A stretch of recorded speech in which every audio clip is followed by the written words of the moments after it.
எப்படி சிவகுமாரோட கதை தான் அரசன் அப்படிங்கிறதுக்கு என்ன சொல்றாங்கன்னா, வெற்றிமாறன் ஒரு பேட்டி குடுத்திருக்காரு. அது கிட்டத்தட்ட 7 வருஷத்துக்கு முன்னாடி வடசென்னை படம் வர்றதுக்கு முன்னாடி குடுத்த பேட்டி. வடசென்னையில நாங்க இந்த மாரி பண்ணியிருக்கோம் அப்படின்னு ஒரு பேட்டி குடுக்குறாரு. அந்த பேட்டியில அவர் என்ன சொல்றாரு அப்படின்னா, நான் இப்படி வந்து சென்னை அண்டர் கிரவுண்ட் வேர்ல்ட பத்தி படம் எடுக்கணும்னு முடிவு பண்ணேன். அப்போ நீங்க சொன்ன மாரி அவரு நிறைய பேர் தெரிஞ்சிருப்பாருன்னு நினைக்கிறேன். அதுல இவர போய் பார்க்குறாரு. மயிலை சிவகுமார பார்க்குறாரு. பார்த்த உடனே அவர் சில கதைகள் சொல்றாரு வந்து. சொல்லிட்டு அவர் ஒரு 80 பக்க நோட்ட குடுக்குறாரு. அந்த 80 பக்க நோட்ட வச்சு இவங்க ஒரு ஸ்கிரிப்ட் ரெடி பண்றாங்க வந்து. ஒரு சென்னை அண்டர் கிரவுண்ட் வேர்ல்டு. அது கிட்டத்தட்ட 8 மணி நேரம், 9 மணி நேரம் எடுத்தா தான் அவ்வளோ விஷயத்தையும் உள்ள கொண்டு வர முடியும். ஸோ அன்னைக்கு அவங்களோட பட்ஜெட்டுக்கு அது இடம் இல்ல அப்படிங்கிறப்ப, அவங்க நீங்க சொன்ன மாரி ஒரு பைக் திருடுற சம்மந்தமா தான் அவர் போய் பார்க்குறாரு வந்து. ஸோ அவர் என்ன பண்றாரு, ஒரு ஸ்கிரிப்ட் ரெடி பண்ணி, அந்த ஸ்கிரிப்ட்ட அவங்க உடைக்கிறாங்க.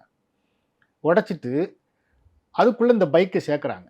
சேர்த்து வந்து ஒரு கதை பண்றாங்க வந்து. ஸோ அது நீங்க ஏற்கனவே சொல்லியிருக்கீங்க. மாலைக்கண் செல்வம் அப்படிங்கிறவர் தான் அதுல வர அதாவது கிஷோர் கேரக்டர் அப்படின்னு சொல்லி. அதாவது இப்போ நம்ம 2 பேர் பேசுறதுல கீழ கமெண்ட் போடுவானுங்க. ம்.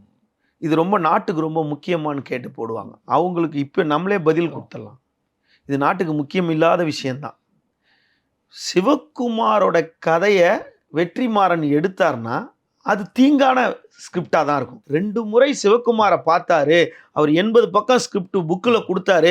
அந்த 80 பக்கம் புக்ல 4 பக்கம் தான் எழுதியிருந்தாரு. 5 பக்கம் தான் எழுதியிருந்தாரு. 80 பக்கமா எழுதியிருந்தாருன்றத வெற்றிமாறன் சொல்லல.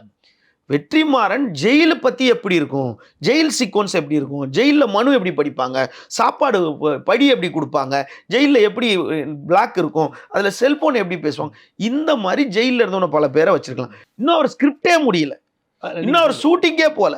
அவரு 3 நாள் 4 நாள் ஷூட்டிங் எடுத்து ப்ரொமோ 4 நிமிஷம், ப்ரொமோ 3 நிமிஷம் ப்ரொமோ வெளியிட்டிருக்காரு. அதாவது ஒரு தியேட்டர்ல ஒரு படத்துக்கு நடுவில் ஒரு ப்ரொமோ வெளியிடுறாங்க.